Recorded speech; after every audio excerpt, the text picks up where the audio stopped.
దానికి ఉండే ముళ్ళును చూసుకుంటా కూర్చుంటామా? దాని కింద ముళ్ళు ఉంటుంది. రోజా పువ్వు కింద ముళ్ళు ఉంటుంది. ఆ ముళ్ళును చూస్తూ ఉంటామా? చూడడం కదా. రోజా పువ్వును చూసి ఆనందిస్తాం, ఎంత బాగుంది ఇది అని. అలాగే మన లైఫ్లో కొన్ని సమస్యలు ఉన్నాయి. నా కృప నీకు చాలనంటాడు ప్రభు పౌలుని అన్నట్టుగా, పౌలుతో అన్నట్లుగా.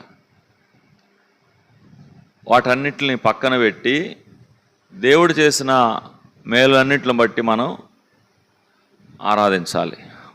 ముళ్ళును చూస్తా కూర్చొని, ఇప్పుడు మందిరంలో కూర్చొని కూడా మనకున్న ఏదో సమస్యని, ఏదో బాధని గుర్తు చేసుకుంటా ఇట్లా ఉండకుండా దేవుడు చేసిన మేలును గుర్తు చేసుకొని, అదే కదా 103లో చెప్పేది, ఆయన చేసిన మేలును గుర్తుకు చేసుకోమంటున్నాడు. కానీ ఉన్న బాధలు గుర్తు చేసుకొని దిగులు పెట్టుకొని ఉండమని చెప్పడం లేదు.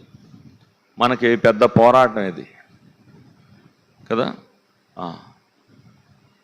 దేవుని స్తుతించడానికి మనం ఎప్పుడు కూడా రెడీగా ఉండాలి, ఆల్వేస్.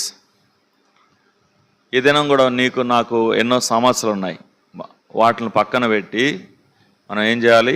ప్రభు ఏమేం చేశాడు మనకి జ్ఞాపకం చేసుకోవాలి. ఇది మిగతా రోజులు కూడా ఇంప్లిమెంట్ చేయాలి. ఈరోజు ఆదివారం మనం మందిరంలో ఏమి నేర్చుకుంటున్నామో అది మిగతా రోజులు కూడా ఇంప్లిమెంట్ చేయమని నేర్చుకున్నాం. ఆదివారం ఇక్కడ నేర్చుకునేది, కానీ ఆదివారమే ఇక్కడ చేసి మిగతా దినాలు మనం జనరల్గా ఉంటుంటాం.